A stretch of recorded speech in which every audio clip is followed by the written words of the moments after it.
My name is Loren Dalrymple.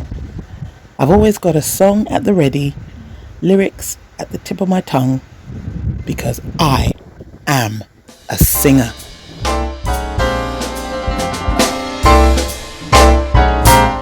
And through this life you go, 5 things observe with care. To whom you speak, of whom you speak, and how and when. You are my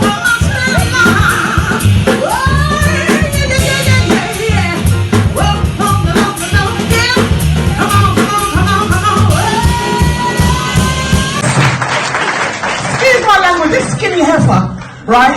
She turned to me and said, well, you name one thing that's good about being a big woman. So I thought, what would Jesus do?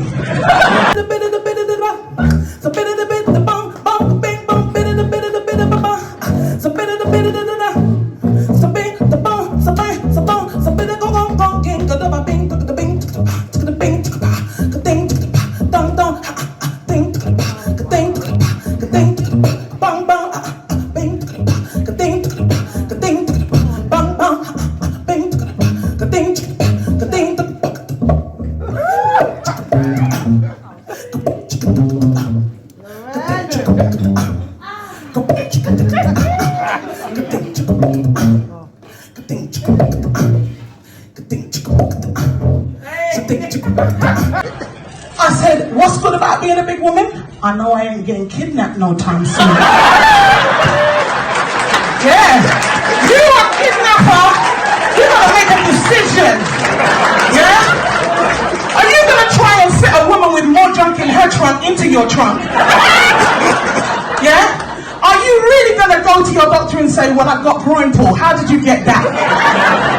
Yeah, I tried to fit a big sister into my Fiat Punto.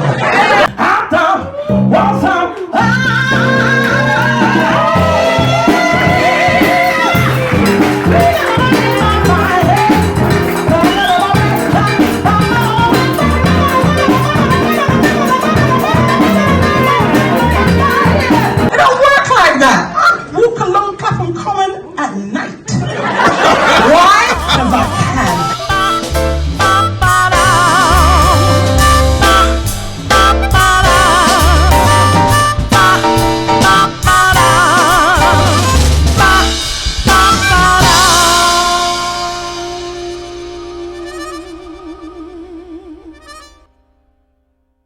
Let me just make it very clear. It's a job, okay?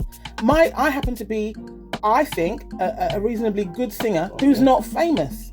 And today, people think that you've got to be famous to be any good. Well, not really, because I earn my mortgage singing. Okay, so I do my residencies. I get hired for backing vocals. I teach children and adults. And I can tell you a little bit more about a singing group that I want to start around this area very soon. I was always happy, as I remember. I had great teachers in my parents. Papa always taught us about literature and music, and he knew quite a lot, actually, an avid reader, and had a lovely music collection. Mum was always encouraging femininity and grounding us in faith.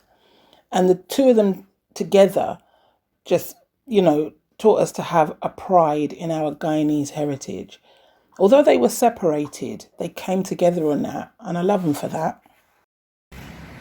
My small corner of the capital was Streatham, South London. I'd do childhood there again in a heartbeat.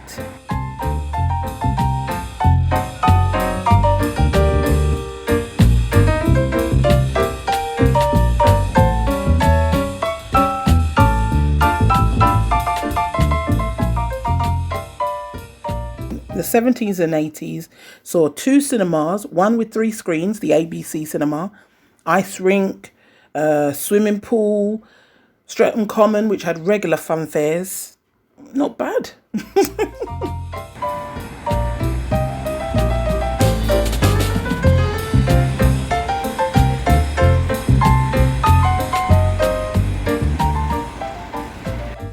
I attended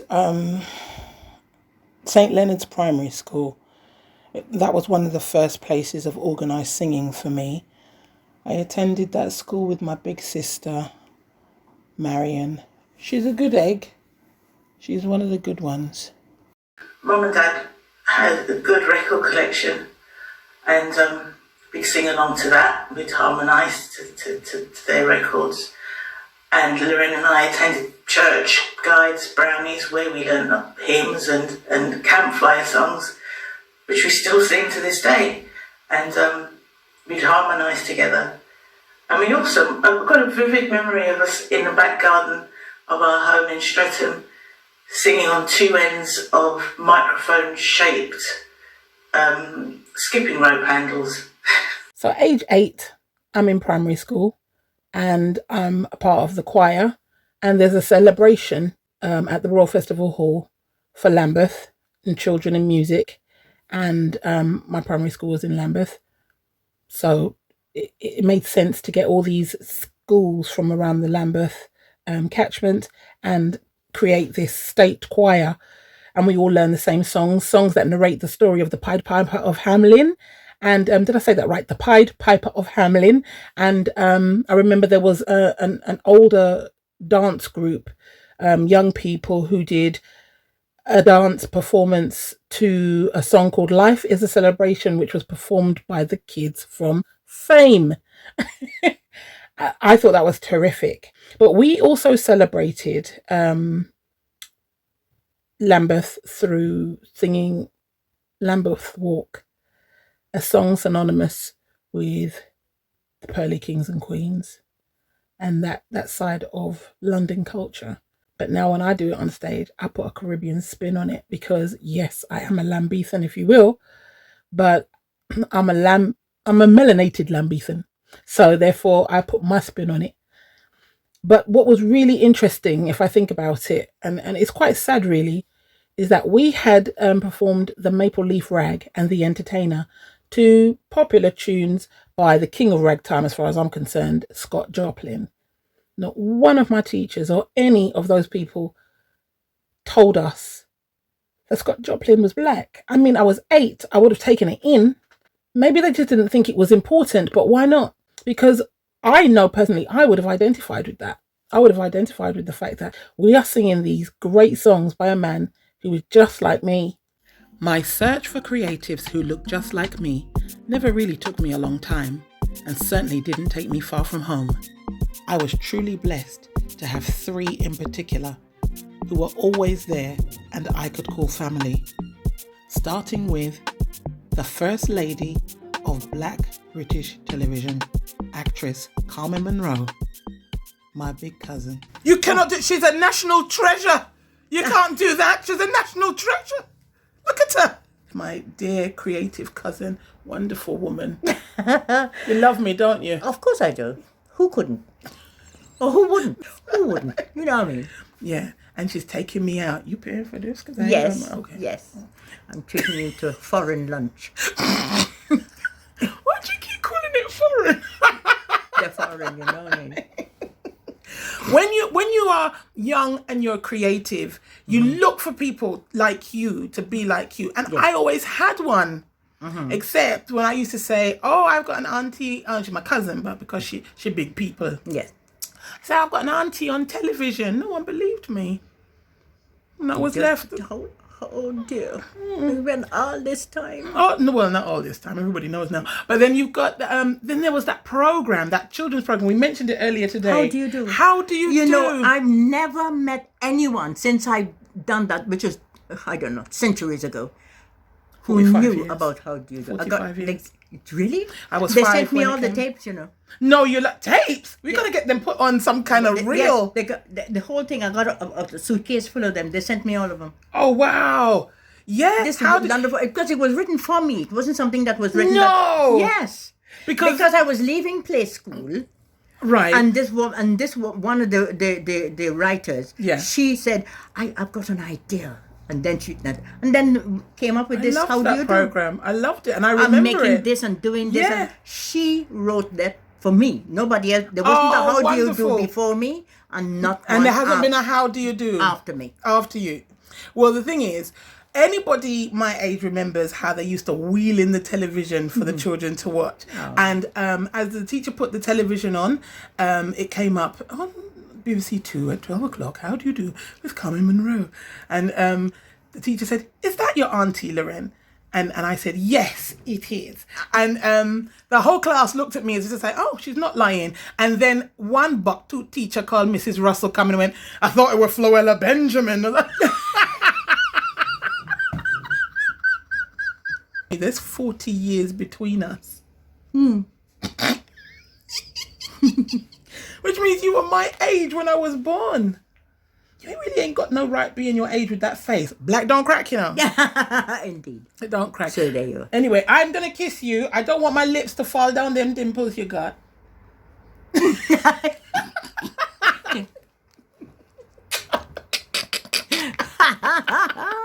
Of course, I can't forget about my family songbird, Miss Deborah Glasgow. She was my creative cousin in song, and that made her very special to me. The few times we spoke together about our love for singing will remain with me forever. There's advice she gave me that I keep with me to this day. Her voice was a gift to us all, and she will always be remembered.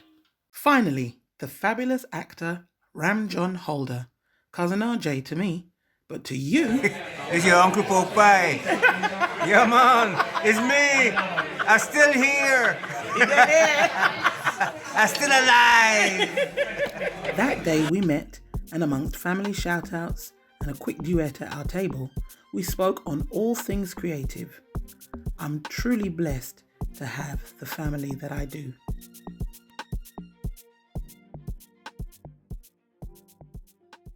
So let me explain how these two TV greats are both my cousins.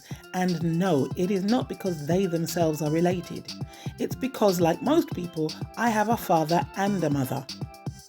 These are my parents, aka Stanley and Lynette, aka Papa and Mummy. Simply put, Stanley is Carmen's cousin, and Lynette is Ramjohn's cousin. Stanley and Lynette fall in love, get married, have child number 1, and sometime later have child number 2, me. Cute, right? And that's how these two wonderful people, Carmen Monroe and Ram John Holder, are both my family.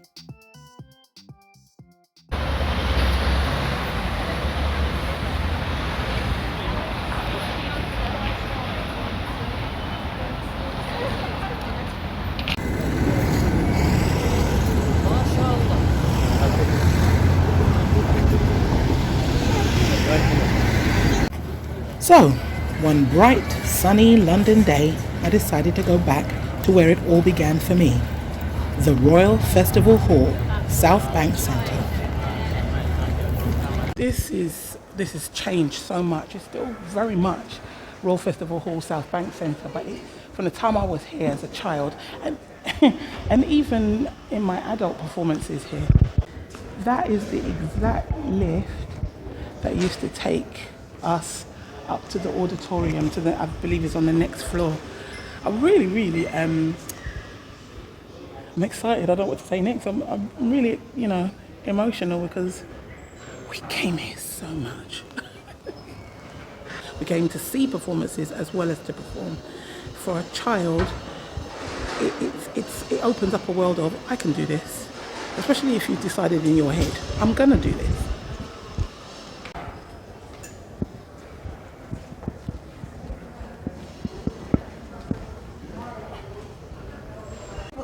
Because I'd spent so much time just thinking about going back to the Royal Festival Hall, I'd got this image of this carpet in my head. I started obsessing. I think I even made some of it up. Yes. I'm thinking it is a new carpet, but with exactly the same design that it was in 1951. Right. And there was a swirly carpet here. Poor Monica, she probably thinks I'm a nut. I'm just going on about carpet. Listen to me, carpet. So, because of technology and emails that were sent last but came first, and vice versa, my going into the auditorium today is not going to happen like it has been arranged since before Christmas. But this is the door. This is what took us in to a very large auditorium with a big organ with all the pipes and everything. It's all in there. So we're going to see if we can get in there at some point. because the gentleman who arranged everything, ever so nice, his name is Simon Humphrey. And the lovely lady you saw me talking to, her name is Monica. These people are so accommodating. And I'm not 8 anymore, so nobody thinks I'm a nuisance here.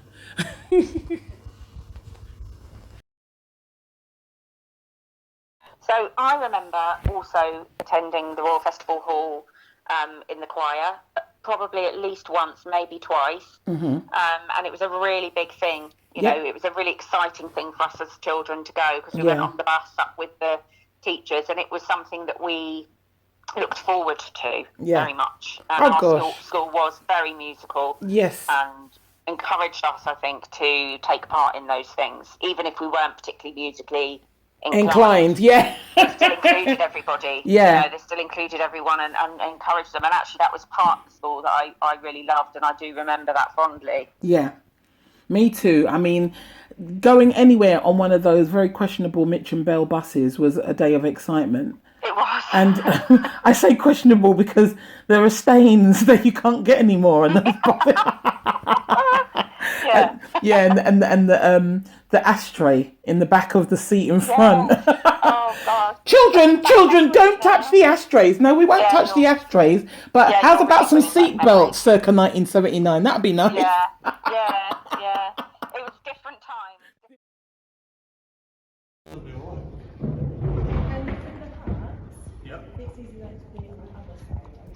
Even as a child, I knew this was a very special place, with grand pipes to the organ and stalls and balconies. It was a very special place for an 8-year-old child to be. Little did I know then I would be 29 before I would step back out on that stage.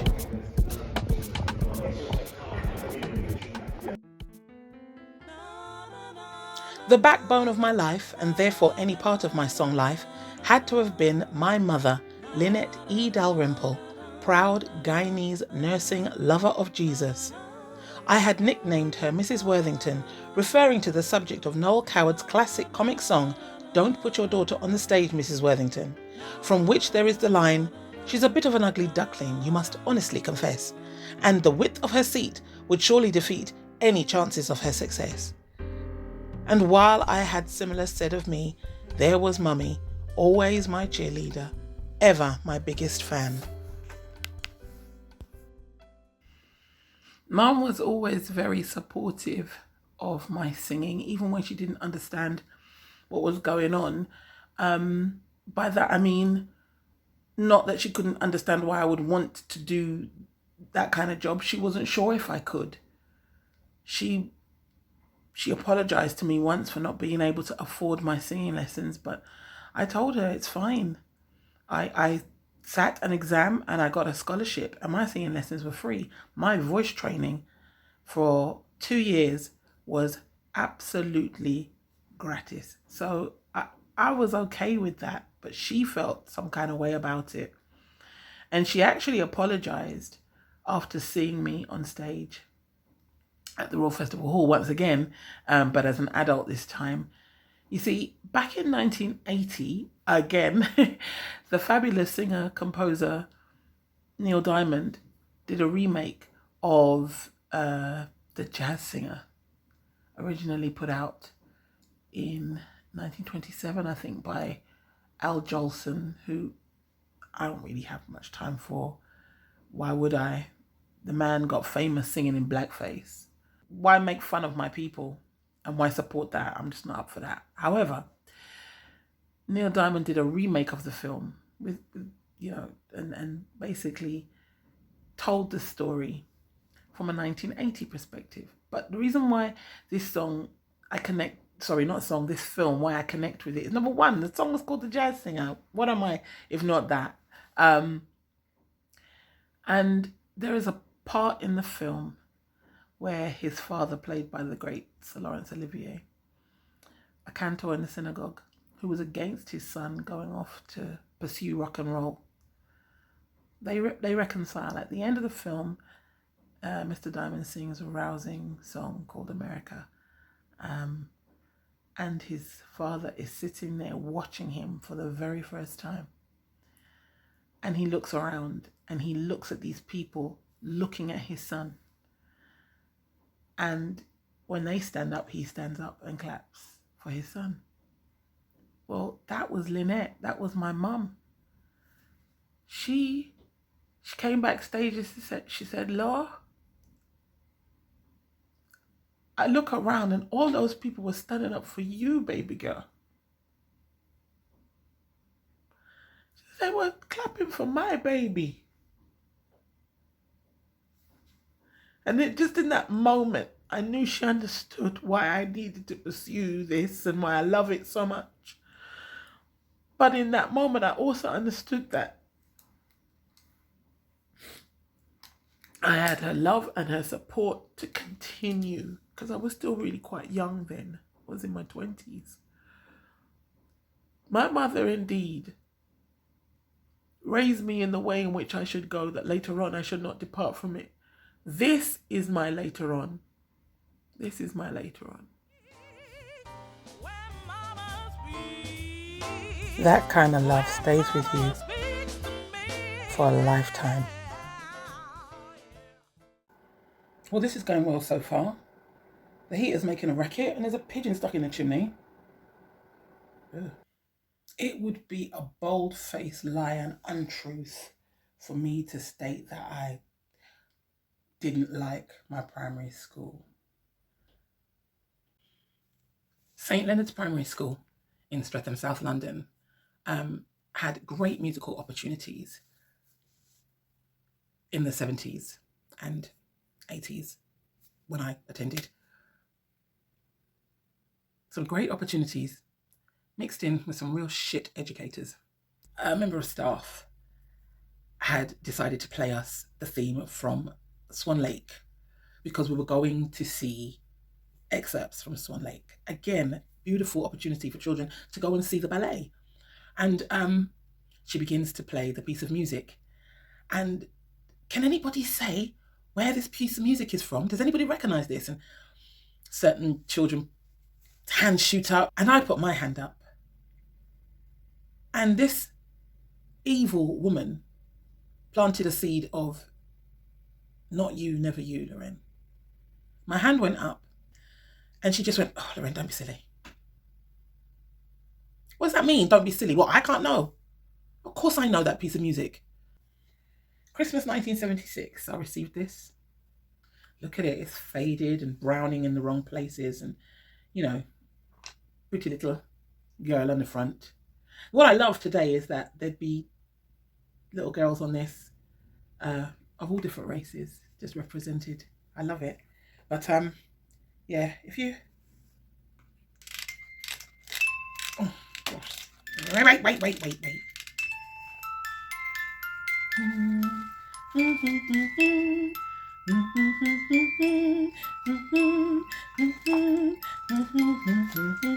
Is that not Tchaikovsky? Of course it is. Oh my God, look, the little girl fall off. Look, because when you opened it, she spins around. Do you know, I could watch that for ages and just listen to those few bars. And this actually has keepsakes in it from when I was a child, because look, it's a £1 note. And it's not the £1 note that they abolished for the pound coin. This is the pound note that came before. Probably some gift from a well-heeled aunt. All right, shut up now. Oh, she does go on. Look, it's closed and she's still going. I was so disappointed that I wasn't picked to answer the question. But I wanted to really show off about my music box, my jewellery box at home.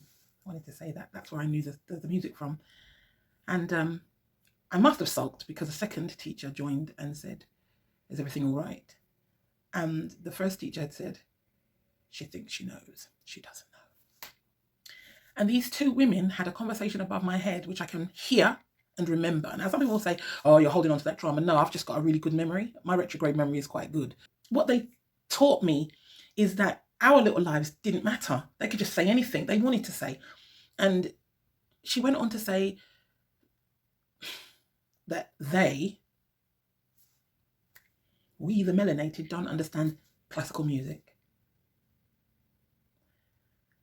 And the reason why I think I remember it so well is because I just kept it to myself. I didn't complain. I didn't go home and say, Mummy, guess what teacher said? I just kept it. This woman said with her entire chest that black people don't understand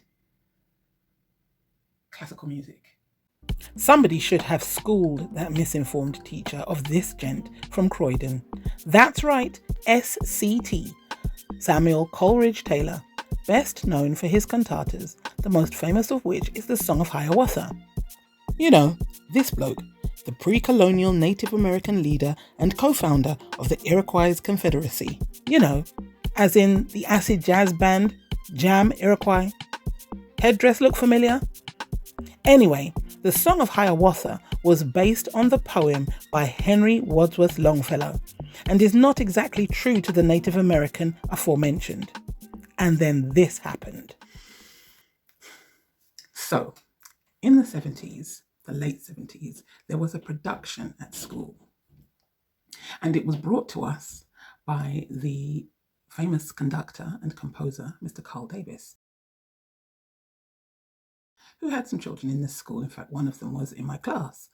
So we were all made to feel very excited that we were going to have this production. Now, there are very few people in my life that remember it, and I needed more information to make sure that my memory wasn't going, enough said, say less. So I put it out on socials. And one beautiful woman, who was a pretty little girl when we were at school, she remembered just as I did. So we had a chat.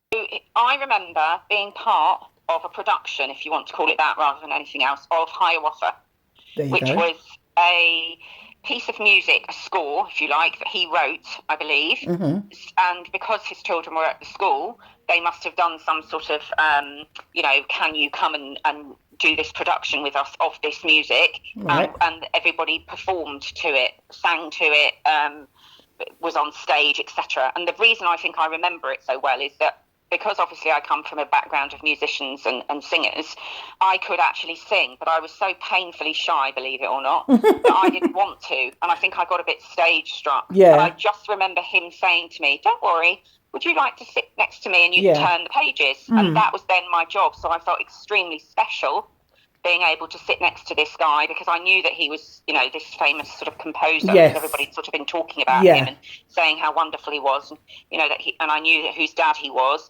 And I'd met their mother as well, who obviously is the famous actress Jean Boat. Mm-hmm. And I didn't know who she was. We were definitely in the, I believe we were in the higher part of the school, which was further down the road, so not the small part of the... No, the junior school. Yes, we were in the junior school. Yeah. And I believe we actually did some rehearsals in the church at St Leonard's. I remember all of this. Yeah, I remember all of this because it was, a lot of parents gabbed about it because he had donated this piece of music to the school. I have since spoken with the current headmaster, who's quite agitated that he can find a lot of dental records from dental checkups of children, but not this piece of music or its donor or anything to do with it. And I just remember all of the kids being in brown, like brown costumes. Yes. I don't know what they were. They were. Well, they were headdresses. They were Native American headdresses. Yeah. And they were doing all of that and going around the stage and singing along to this production. Absolutely. And I remember thinking, I don't want to be there. And I felt very proud that I was sat next to him, because he was like the god of the whole production, and I was there, helping him. Yeah. Because I could read music. Yeah. Well, I could read music, so I knew when to turn the pages and stuff, because I was actually reading along with the music, and then he'd give me a little nudge and I'd turn the page. So I have a vivid memory of that. An agent did speak to me, representing Mr. Davis, but was not able to comment any further. And having spoken to the school, I didn't get any joy there either. Didn't see a program, didn't hear from any old staff. There's not much to go on except our memories. Good memories aside. And I'm guessing some of this that I feel is missing could be missing because I was so young. It was indeed performed at the junior school, half of the school. and I would have still been in the infants back then, but my memory is good. I do believe that if this was indeed Song of Hiawatha, the music of Samuel Coleridge Taylor, because the production at our school was just Hiawatha, if indeed this all relates and is all part of the same thing, the school missed a chance to celebrate a Black British composer from South London. I guess I'm going to have to work harder getting in the history books too, because last time I checked, that's what I am. I know that sounds so conceited.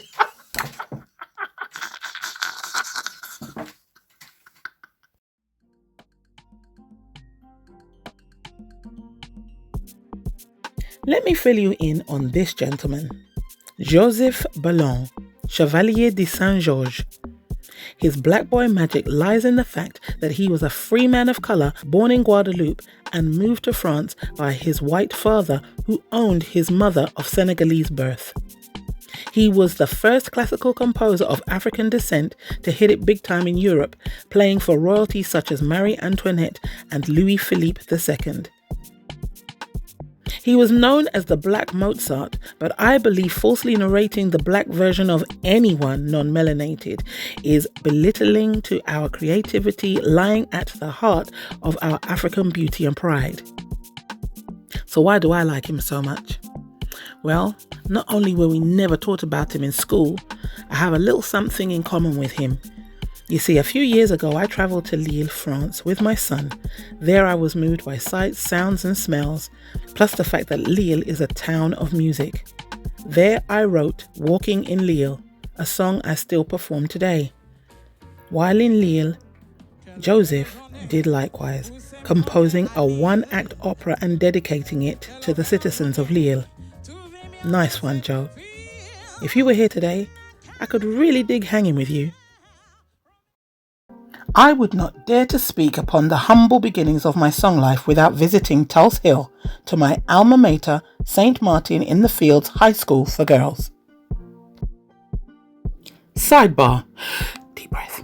Yes, this is the same name as the church in Trafalgar Square. That is because the two are affiliated, as the school was around the corner on Charing Cross Road. The building which sits in Tulse Hill today was originally built by Edward Grove, known as Berry House, in 1856 as a family home until 1907. 5 years later, the house and grounds were bought by the school's governors and opened as a school in 1928. The house was known till this day as Silwood House, a part of the school that we were completely convinced was haunted. Of course, the glory years of the school coming into its own was 1983 to 1988 when me and my mates attended. #facts. Unfortunately, this little known fact will not be found in any history books.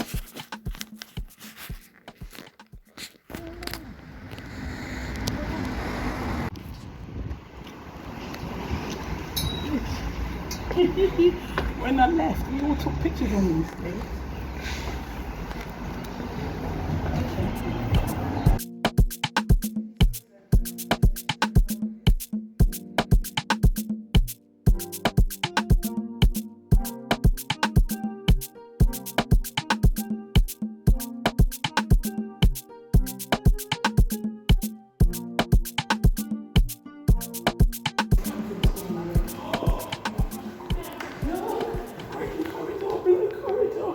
You gotta get this. Yeah.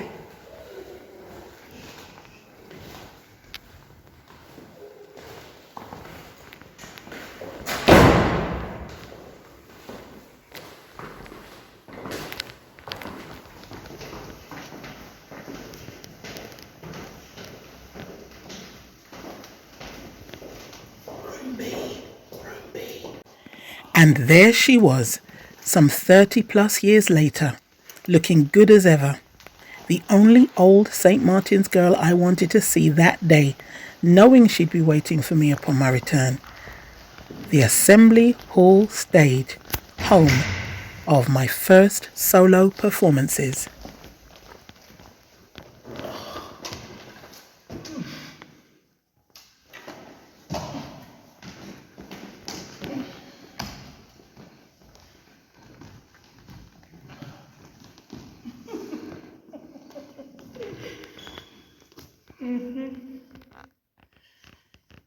clock. When you perform, you gotta look at the clock, so you don't look at the audience.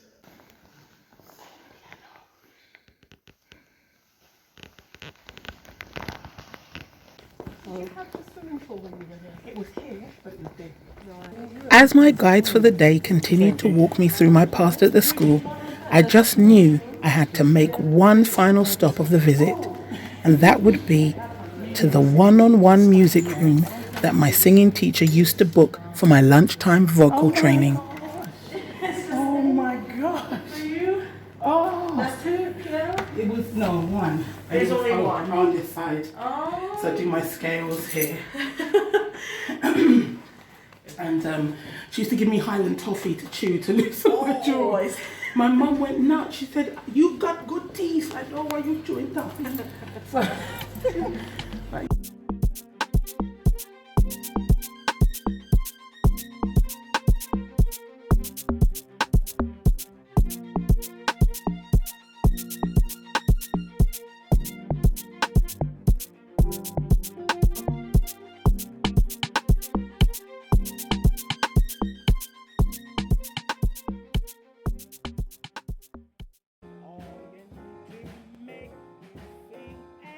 during my time at secondary school, something truly magnificent happened. Yet again, I was in the school choir. And in 1986, in fact, the 6th of November 1986, a date I would remember even if I didn't still own the program, I joined my school choir with other school choirs yet again to make one big state choir to support 17 of the best Caribbean stars of classical music in an extravaganza at the Royal Albert Hall.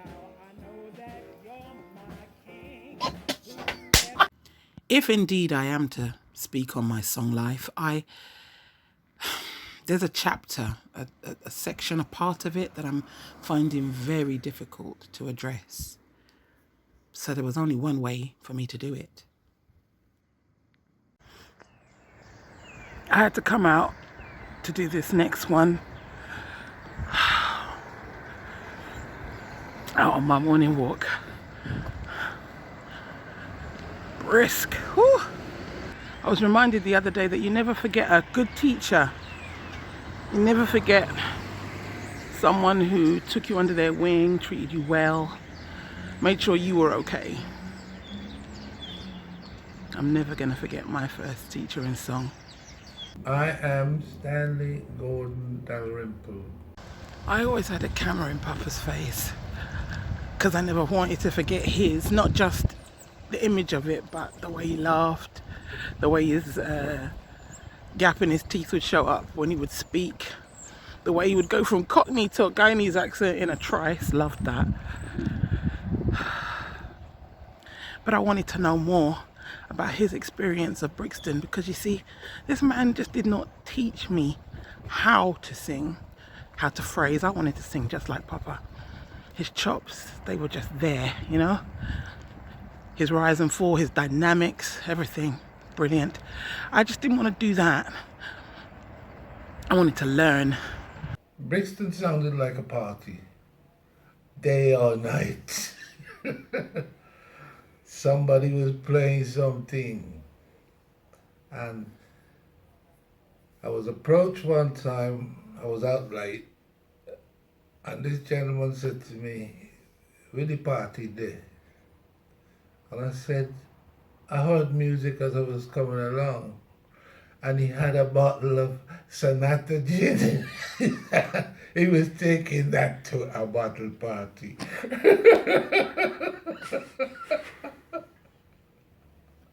Sonata gin tonic wine. Because he could hear music. And the impression he gave is that he was lonely, he was in the country only a short while. And he wanted to go and meet with the other blacks, and that's the one he saw me. But Sonata gin?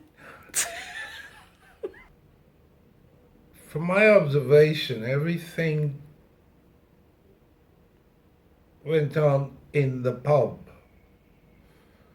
And I could be wrong about this, there wasn't an awful lot of black pubs as such. People were having parties in their homes, and their home could have been a one bedroom, but it would have been ram. Food and everything. I'm trying not to drag my feet on this walk. I'm trying to walk with the same joy that the memories bring me. But it is so flipping hard. Stan the man, or as my niece will call him, man like Stan. He was super dad when it came to music, when it came to singing. I think the saddest thing for me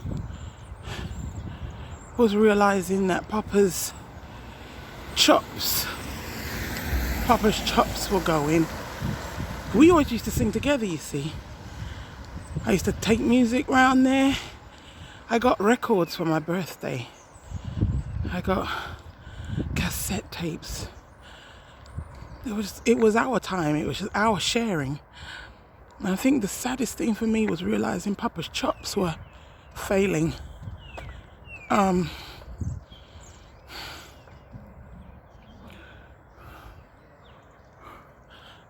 Because his heart was dying. And I think when your heart's dying, your song's got nowhere to live anymore. So, when the heart stopped, so did the songs.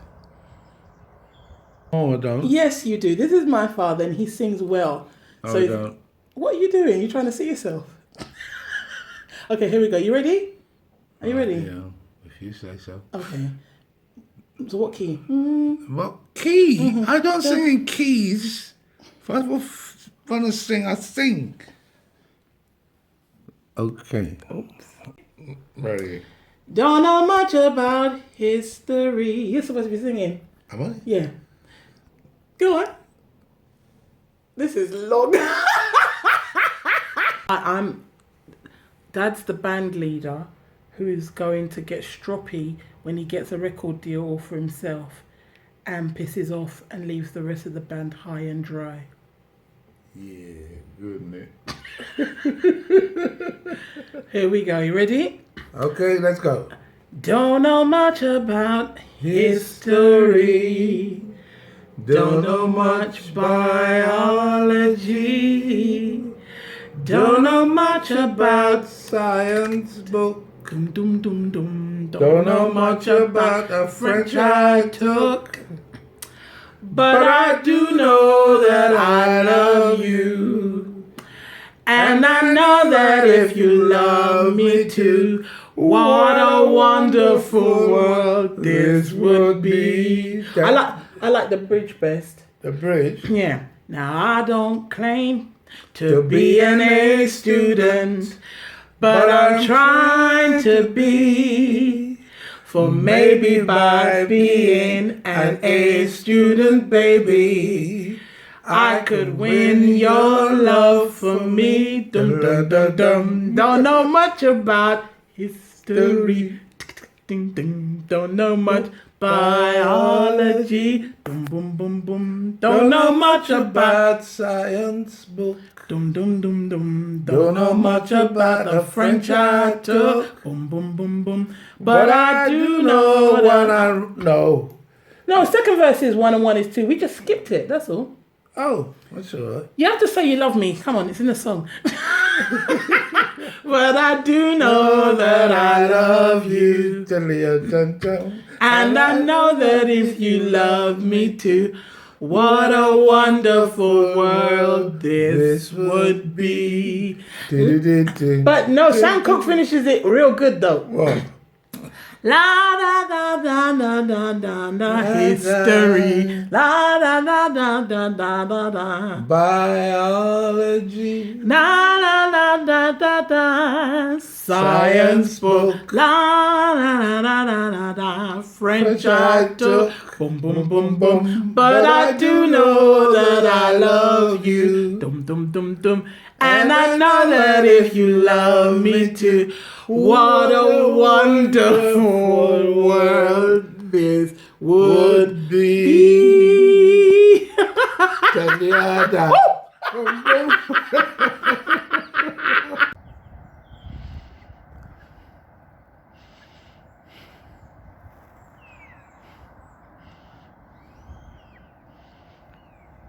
Who am I singing with now?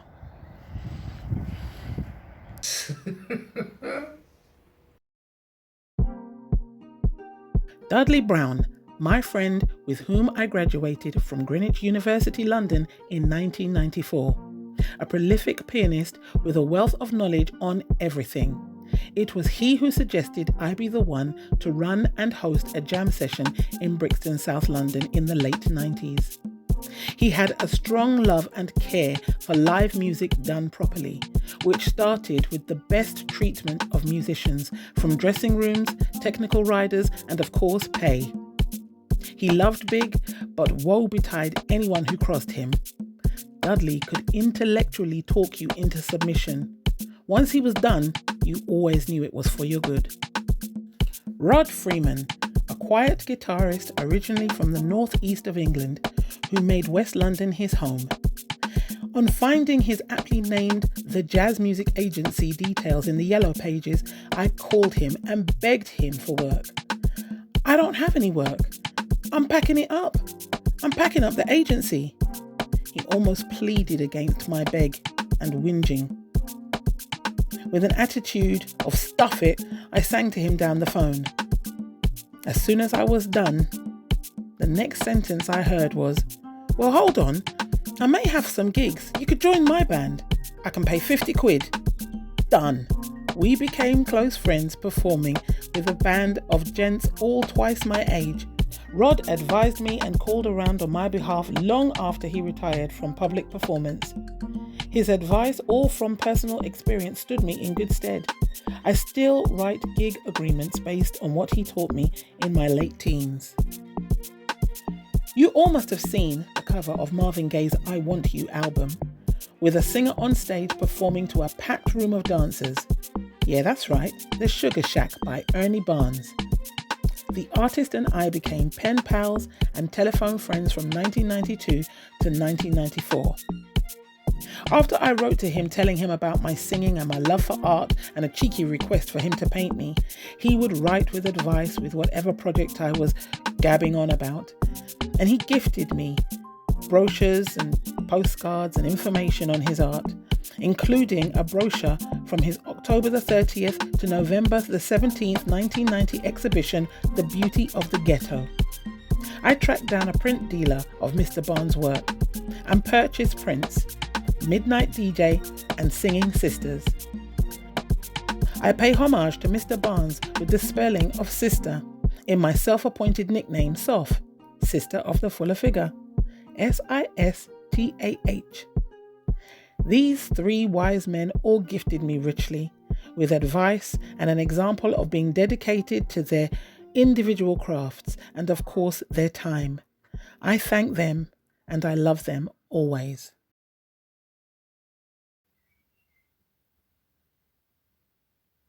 Oh, you filming? I'm funny. Going to see Mum sing as I got older it got fun every single time because the vibe was different. So the people were different. The way they played the last song was different every single time, and there was moments like every time, like Uncle Mike would be playing with my mum, be scatting. I'd look around and everyone's just into like, what's going on? And then the collision starts, and then everyone just gets up and starts dancing, clapping, and then I just start laughing like, yeah, that's my mum. Well, as you know, I don't sing,